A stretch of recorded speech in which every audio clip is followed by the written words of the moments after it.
دنیا ایک عارضی ٹھکانہ ہے، نہ یہاں کوئی ہمیشہ رہا ہے اور نہ کوئی ہمیشہ رہے گا۔ ہر شخص اپنی مقررہ زندگی جو اللہ پاک کی طرف سے مقرر ہے وہ گزارنے کے بعد اپنے اصلی گھر، اپنے آخری گھر قبر کی طرف اور قبر کے بعد کی زندگی کی طرف منتقل ہو جائے گا۔ دنیا کی بے ثباتی اور موت کے حق ہونے پر کسی کا کوئی اختلاف رائے نہیں ہے، خواہ وہ سماویہ آسمانی مذاہب کے ماننے والے ہوں یا آسمانی مذاہب کے ماننے والے نہ ہوں۔ موت برحق ہے، انسان یہاں پر ایک محدود اور مقرر وقت کے لیے ہے۔ ہاں، مرنے کے بعد کیا ہوگا اور مرنے کے بعد زندگی ہے یا نہیں، اس میں پھر مذاہب یعنی دیگر مذاہب کا اختلاف رائے ہے۔ اسلام کا نقطہ نظر اور مذہب سماویہ آسمانی مذاہب کا نقطہ نظر یہ ہے کہ اس زندگی کے بعد اصل زندگی ہے، اس زندگی کے بعد حقیقی زندگی ہے، اور اس زندگی میں کامیابی اور ناکامی کا دار و مدار اس دنیا کی زندگی پر ہے۔ اس حساب سے دنیا کی زندگی بڑی اہمیت کی حامل ہے۔ یہ زندگی جو ہم جی رہے ہیں یہ بڑی اہمیت کی حامل ہے کہ اسی پر آخرت کی فلاح، اسی میں آخرت کی فلاح مضمر ہے، اسی میں آخرت کی فلاح پوشیدہ ہے۔ یعنی یہاں سستی، غفلت اور لاپرواہی والی زندگی آخرت میں خسارہ، نقصان اور پچھتاوا لا سکتی ہے، جبکہ یہاں گزری ہوئی زندگی اگر اللہ اور اس کے رسول کے احکامات کے مطابق ہو اور اللہ اور اس کے رسول کے احکامات کی پاسداری کے مطابق ہو تو آخرت کی زندگی جو دائمی زندگی ہے وہ راحتوں اور سکون اور رحمتوں والی ہوگی۔ چنانچہ اس حقیقت کو سمجھنے کے لیے بارہا جمعۃ المبارک کے درس و بیانات میں اس بات کو ہم آپس میں تکرار کرتے ہیں اور دہراتے ہیں کہ ہم عارضی ہیں، ہم ایک عارضی زندگی گزار رہے ہیں، اور اس کے بارے میں یہ معلوم نہیں کہ آگے ہمارے پاس کتنا وقت باقی ہے، کتنے سال باقی ہیں، کتنے مہینے باقی ہیں، کتنے دن باقی ہیں، یہ کتنی سانسیں باقی ہیں، اس بارے میں کوئی نہیں جانتا۔ جب ہم اگلے لمحے کے بارے میں نہیں جانتے تو عقل مندی کا تقاضا یہ ہے کہ اپنے اسی لمحے کو کہ جو ہمیں دستیاب ہے، اپنے انہی لمحات کو جو ہمیں مہیا ہیں، وہی لمحات جو ہم گزار رہے ہوتے ہیں انہی کو بہتر سے بہتر بنائیں۔ اپنی اصلاح اور خیر کو اگلے دن تک مؤخر کرنا یہ ناسمجھی اور بے عقلی ہے، اس لیے کہ اگلا دن ہمیں نہیں معلوم کہ وہ ہمیں نصیب ہوتا ہے کہ نہیں۔ اپنی اصلاح کو اور اپنے نیک بننے کو اور اللہ اور اس کے رسول کے حکم کے مطابق زندگی گزارنے کو اگلے ہفتے تک مؤخر نہ کیا جائے، کیا خبر کہ اگلا ہفتہ ہم زندوں میں شمار ہوتے ہیں کہ نہیں۔ گناہوں سے توبہ کو اگلے مہینے پر مؤخر نہ کیا جائے، اس لیے کہ ہمیں نہیں معلوم کہ اگلا مہینہ نصیب ہوتا ہے کہ نہیں۔ اللہ رب العزت کی بارگاہ میں سچی توبہ کو ماہ رمضان کے آنے تک مؤخر نہ کیا جائے، یا عمرے اور حج کی ادائیگی تک مؤخر نہ کیا جائے، یا مختلف نیکیوں کے دنوں اور راتوں کے ساتھ جوڑ کر مؤخر نہ کیا جائے، اس لیے کہ ہمیں تو نہ اگلے سال کا پتہ ہے، نہ اگلے مہینے کا پتہ ہے، نہ اگلے ہفتے کی خبر ہے، نہ اگلے دن کی خبر ہے، حتیٰ کہ اگلے لمحے کا بھی اندازہ نہیں ہے کہ ہم اس میں زندوں میں شمار ہوتے ہیں یا کہ نہیں۔ ہماری عقل وہاں دھوکہ کھا جاتی ہے جب ہم سابقہ زندگی میں اگلے دن کے بارے میں پلاننگ کرتے ہیں اور اگلا دن ہمیں مل جاتا ہے، یا ہم اگلے ہفتے کی پلاننگ کرتے ہیں اور اگلا ہفتہ ہمیں مل جاتا ہے، یا اگلے سال کے بارے میں ہم کوئی پروگرام بناتے ہیں اور اگلا سال ہمیں مل جاتا ہے۔ یا ہماری عقل دھوکہ کھا جاتی ہے کہ جب زندگی کے پچھلے دنوں، پچھلے ہفتوں اور پچھلے مہینوں اور پچھلے سالوں میں مسلسل میں تجربے سے گزر رہا ہوں کہ جو میں اگلے ہفتے کے لیے سوچتا ہوں تو اگلا ہفتہ مجھے مل جاتا ہے، یا ہم دھوکہ کھا جاتے ہیں، اور اس دھوکے میں اس وقت ہم اس دھوکے سے نکلتے ہیں جب ہمارا دھوکہ ٹوٹتا ہے، اچانک موت واقع ہوتی ہے۔ چلتا پھرتا انسان اچانک موت کے شکنجے میں آ جاتا ہے۔ بالکل صحت مند توانا شخص بیمار بھی نہیں ہوتا، اور بیماری کے بغیر اس کے جسم سے روح نکل جاتی ہے۔ سبب کوئی بھی ہو، سبب اور ذریعہ کوئی بھی بنے، سبب تو صرف ایک کھیل ہے، سبب تو صرف ایک دروازہ ہے، اصل تو اللہ کا امر ہے، اللہ تعالیٰ کی مشیت ہے۔ یہ اسباب ہوتے ہیں جن اسباب کی وجہ سے ہم دھوکہ کھاتے ہیں کہ کوئی شخص بیمار ہوا اور فوت ہو گیا، کسی شخص کا خدا نخواستہ حادثاتی طور پر انتقال ہوا کہ اچانک فوت ہوا، ایکسیڈنٹ کے نتیجے میں اچانک انتقال ہوا کہ اس کا بلڈ پریشر ہائی ہو گیا، یا وغیرہ وغیرہ۔ اصل بات یہ ہے کہ اگلے لمحے کی خبر نہیں ہے، اصل بات یہ ہے کہ موت زندگی کے کسی خاص حصے کے ساتھ مخصوص نہیں ہے۔ ایک شخص بڑھاپے میں ہو، اس کو بڑھاپے میں بھی موت آ گئی، کئیوں کو ادھیڑ پن کی عمر میں 40 سال کی عمر میں موت آ گئی، انتقال کر گئے۔ کوئی ایسا ہوا کہ عالم شباب میں تھا، یعنی اپنی جوانی میں، اس کی جوانی جوبن پر تھی، نہ کوئی بیماری، نہ کوئی تکلیف، نہ کوئی نزلہ زکام، معمولی بخار بھی نہیں ہے، معمولی ٹمپریچر بھی نہیں ہے، اور اگلے لمحے انتقال کر گیا۔ یہ ساری چیزیں ہمیں بتا رہی ہیں کہ تم عارضی زندگی میں ہو،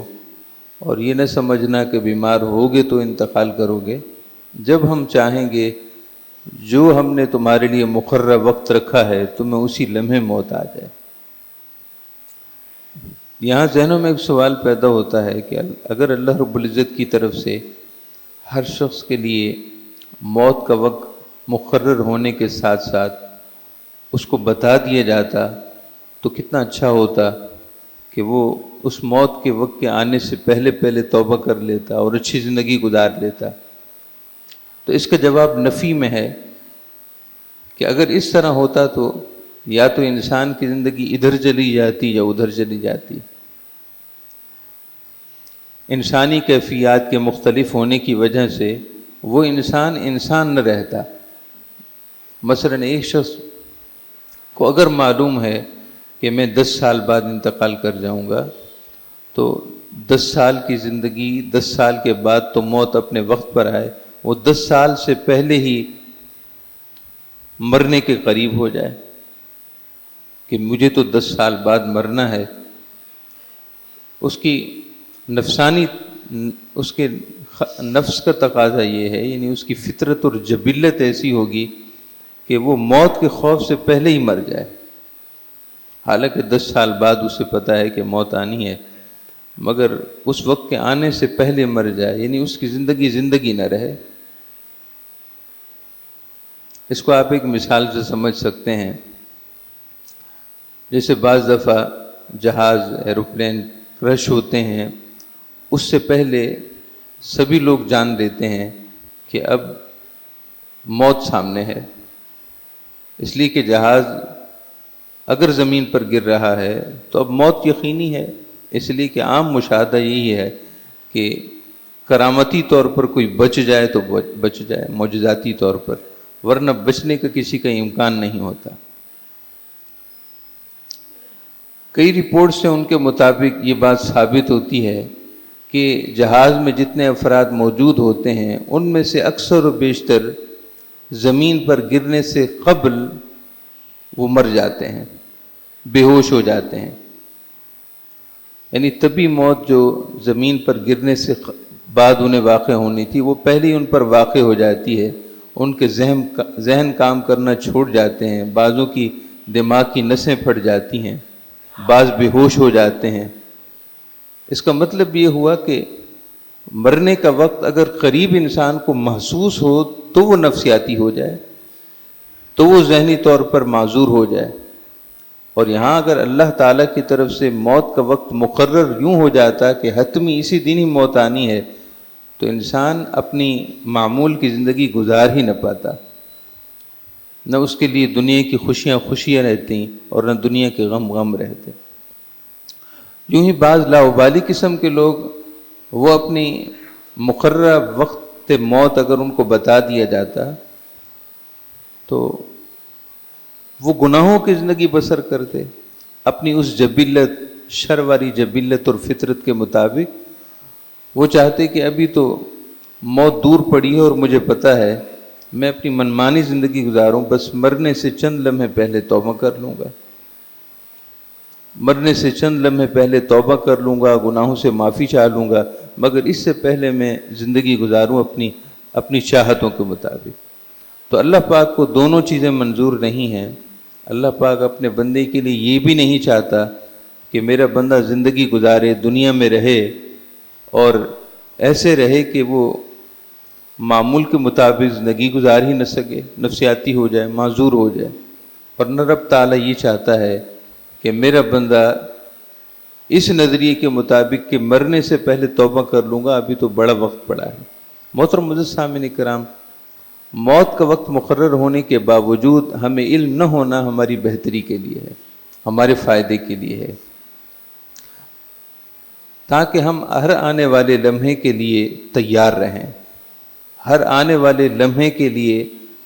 آخرت کے مطابق اپنے آپ کو تیار رکھیں کہ اگلا لمحہ ہمیں اللہ کی بارگاہ میں حاضر کر سکتا ہے۔ کیا خبر دن تو گزارا ہے، رات قبر میں آ جائے، کیا خبر کہ رات تو یہاں گزاری ہے مگر دن قبر میں آ جائے۔ صبح سویرے بالکل صحیح و تندرست و توانا گھر سے نکلا تھا، مگر پتہ چلا کہ شام کو نماز جنازہ کا اعلان ہو رہا ہے۔ یہ شام کو صحیح سلامت اپنے بستر پر سویا تھا، پتہ چلا کہ سویا تو صحیح مگر اٹھا نہیں، نیند میں انتقال کر گیا۔ محترم معزز سامعین کرام، جس نے اپنی موت کو بلا دیا اس نے اللہ کو بلا دیا، یعنی اللہ پاک کی بارگاہ میں اپنی حاضری کو اس نے فراموش کر دیا۔ اور اللہ تعالیٰ کی بارگاہ میں حاضر ہونے کا سچا فلسفہ یہ ہے کہ اللہ تعالیٰ کی بارگاہ میں حاضر ہوں اور اللہ مجھ سے راضی ہو جائے۔ تو راضی ایسے نہیں ہوگا، اللہ پاک تو راضی تب ہوگا جب اس کے حکم کے مطابق، اس کے پیارے نبی صلی اللہ علیہ وسلم کے حکم کے مطابق زندگی گزاری جائے۔ اور اس کے برعکس اگر خواہش نفس کی پیروی کی جائے اور خواہش نفس اور گناہوں اور نافرمانی میں زندگی گزاری جائے، ایسا شخص اللہ پاک کی رحمت سے کیا توقع رکھتا ہے کہ حکم نہ مانا مگر سرخرو ہو جائے، حکم نہ مانے مگر اس کے لیے جنت منتظر ہو یا فرشتے استقبال کر رہے ہوں۔ انسان کے اندر کی دنیا خود انسان کو بتا دیتی ہے کہ نتیجہ کیا برآمد ہونے والا ہے۔ ہمارا عمل ہمیں بتاتا ہے کہ نتیجہ کیا برآمد ہوگا، ہمیں اپنا ضمیر بتا رہا ہوتا ہے کہ نتیجہ کیا برآمد ہوگا، ہمیں خود اپنا آپ بتا رہا ہوتا ہے کہ میں نے کیا ہے تو نتیجہ کیا برآمد ہوگا۔ ایک شخص نے سرمایہ لگایا، کاروبار کیا، مگر اس نے محنت نہیں کی، اس نے مارکیٹنگ نہیں کی، محنت نہیں کی، کوشش نہیں کی، خود اس کا عمل اسے بتا رہا ہے کہ نتیجہ صفر ہے، نتیجہ مائنس میں ہے، نتیجہ لاس میں ہے، نقصان میں ہے۔ جب کاروباری زندگی میں ہمارا طریقہ، رویہ اور ہمارا طرز عمل، ہمارا کاروبار کے ساتھ دلچسپی نہ رکھنا اور وقت نہ دینا، محنت نہ کرنا، کوشش نہ کرنا اور سستی اور غفلت میں پڑے رہنا اور دوستوں کے ساتھ وقت گزارنا اور کاروبار کو وقت نہ دینا، یہ ساری چیزیں جب خود نتیجہ دے رہی ہوتی ہیں کہ نتیجہ ابھی نہیں آیا مگر پہلے سے نتیجہ سن لو کہ نتیجہ مائنس میں ہے، تو دنیا اور آخرت کے نقصان اور خسارے کا معیار بھی تو یہی ہونا چاہیے کہ ہم آخرت کے لیے کریں کچھ نہ، آخرت کے لیے محنت ہمارے پاس کوئی نہیں ہے، آخرت میں کامیابی کے لیے جو سلیبس، جو نصاب حضور نے ارشاد فرمایا ہے، ہم ان سارے سبجیکٹس میں فیل ہیں، ناکام ہیں۔ ہم کسی بھی سبجیکٹ پر اور کسی بھی مضمون پر ہماری کوئی تیاری نہیں ہے۔ تو ہمارا خود یہ طریقہ کہ ہماری محنت نہیں، کوشش نہیں، امتحان کے ہونے سے پہلے ہمیں امتحان کا نتیجہ دے رہا ہے کہ ہمارا نتیجہ کچھ صحیح نہیں ہوگا۔ رہی معاملے امیدوں کی کہ اللہ کی رحمت بڑی ہے اور اللہ کا فضل بڑا ہے اور اللہ کا کرم بڑا ہے، تو امید اسے رکھنی چاہیے جس نے کچھ کوشش کی ہو۔ کوشش کے بغیر امیدیں رکھنا یہ نہ دنیا کا قانون ہے نہ آخرت کا قانون ہے۔ عمل کوئی نہ ہو اور امید رکھنا یہ ایسے ہی ہے جیسے کوئی شخص گھر بیٹھا رہے اور کہے کہ میں گھر سے باہر نکلوں گا تو مجھ پر پیسوں کی بارش ہو جائے گی، سارا دن سویا رہے اور ساری رات سویا رہے، لاوبالی کی ایک زندگی گزار رہا ہے اور یہ سمجھے کہ دنیا میں کامیابی میرے قدم چومے گی، تو ظاہر ہے کوئی شخص امید بھی نہیں رکھے گا جب اس کا عمل بتا رہا ہے۔ امید تب ہوتی ہے جب کچھ نہ کچھ کوشش ہو۔ آخرت کا قانون بھی کچھ ایسا ہی ہے۔ ہاں یہ ایک الگ امر ہے کہ اللہ رب العزت اپنے امر پر پوری طرح قدرت رکھتا ہے، جو وہ چاہے وہ کر سکتا ہے۔ وہ چاہے تو ایک گناہگار اور فاسق اور فاجر کو جس نے ایک بھی نیک عمل نہ کیا ہو، صاحب ایمان ہے مگر ایک بھی نیک عمل نہ کیا ہو، تو اللہ رب العزت اس بات پر قادر ہے کہ اپنی رحمت کے صدقے اسے جنت میں بھیج دے۔ اس سے کوئی پوچھنے والا نہیں ہے، اس لیے کہ وہ خالق حقیقی ہے، مالک حقیقی ہے۔ قانون ہمارے لیے ہیں، اللہ کے لیے نہیں ہے۔ قوانین ہمارے لیے ہیں، قوانین کے پابند ہم ہیں، اللہ پاک کسی قانون کا کوئی پابند نہیں، اس لیے کہ مقنن وہی ہے، قانون بنانے والا وہ ہے، مگر وہ قانون ہمارے لیے ہیں، اللہ کے لیے نہیں ہے۔ اللہ پاک نے جو فیصلے فرما دیے،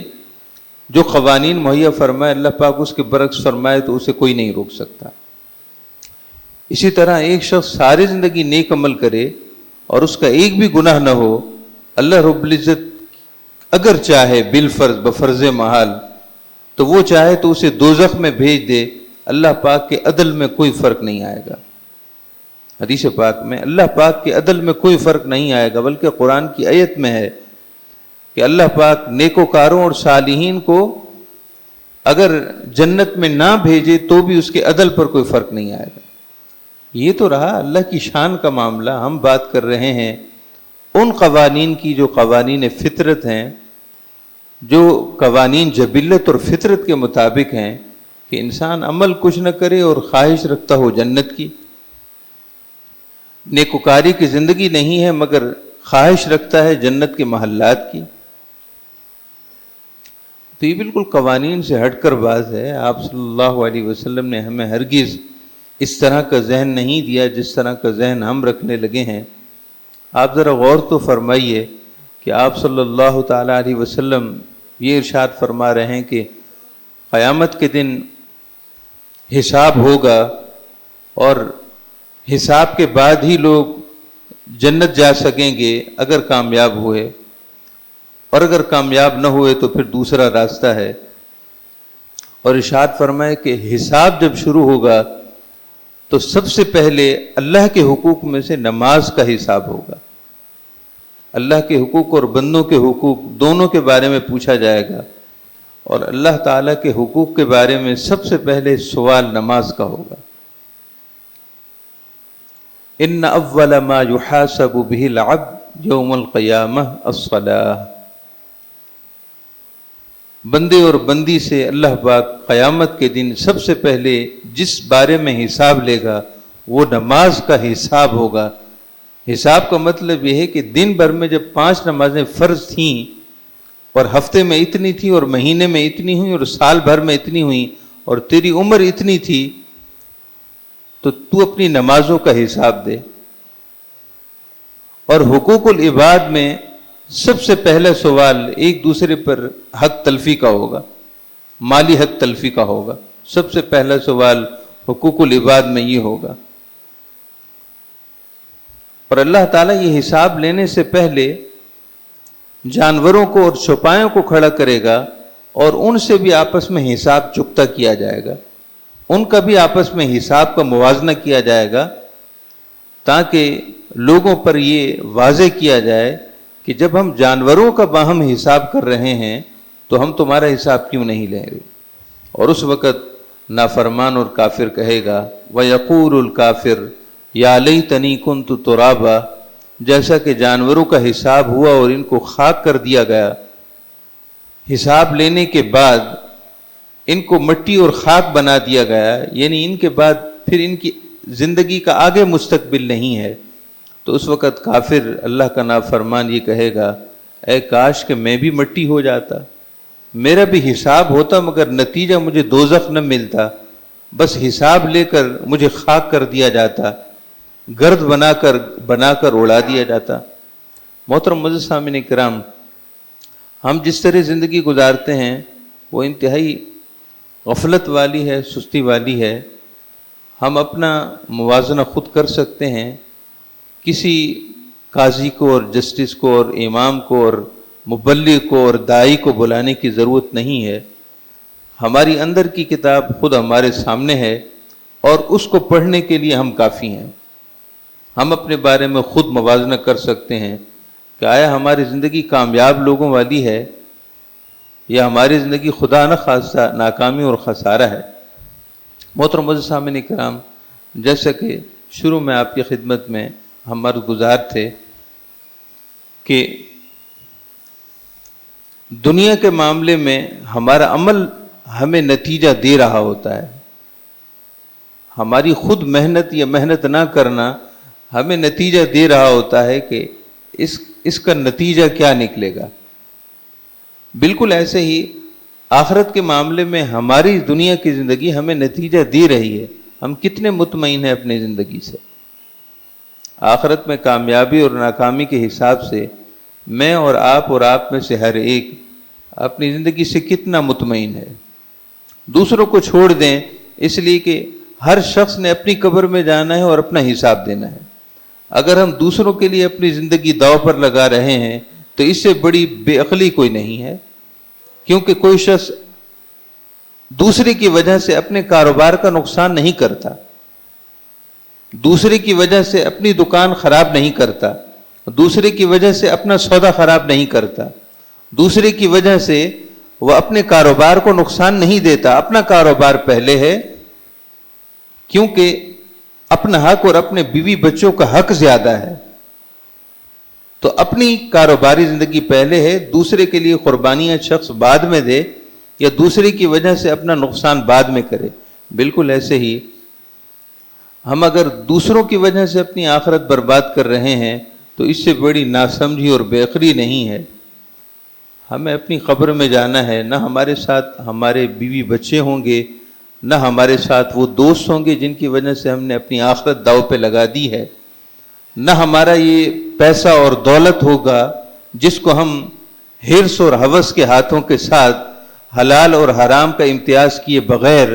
جمع کیے ہوئے ہیں اور کر رہے ہیں اور کوشش جاری ہے. ان میں سے ایک پائی بھی ہماری قبر میں نہیں جانے والی، ان میں سے ایک پیسہ بھی ہماری قبر میں نہیں جانے والا. قبر میں ہم ہوں گے اور ہمارا عمل ہوگا. تو عقل مندی کا تقاضا یہ ہے اور عقل مندی کے فیصلے یہ ہیں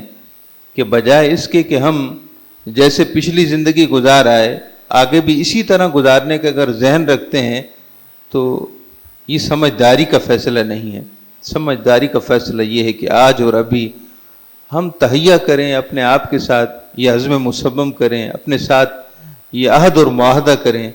کہ میں آخرت کی زندگی کیوں خراب کروں،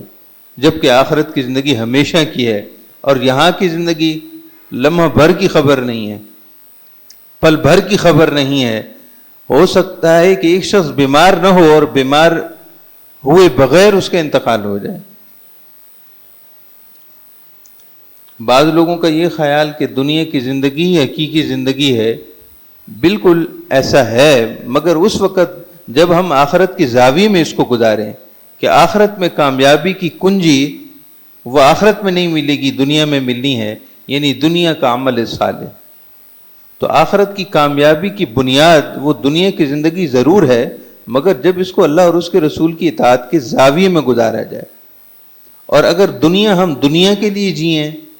اگر ہم دنیا کے لیے بنائیں، اگر ہم دنیا کی کوشش دنیا کے لیے کریں، تو یہیں کا فائدہ یہیں کا ہو کر رہ گیا۔ آخرت کے لیے کیا کیا؟ آخرت کے لیے تو کچھ نہ کیا، حالانکہ آخرت کے لیے تو سب کچھ یہیں سے کرنا تھا، وہاں جا کر کچھ نہیں ہوگا۔ اللہ تعالی ہم سب کو سوچ سمجھ کے بعد آگے کے بارے میں کچھ اچھا ارادہ کرتے ہوئے اپنی زندگی کو بہتر بنانے کی توفیق عطا فرمائے۔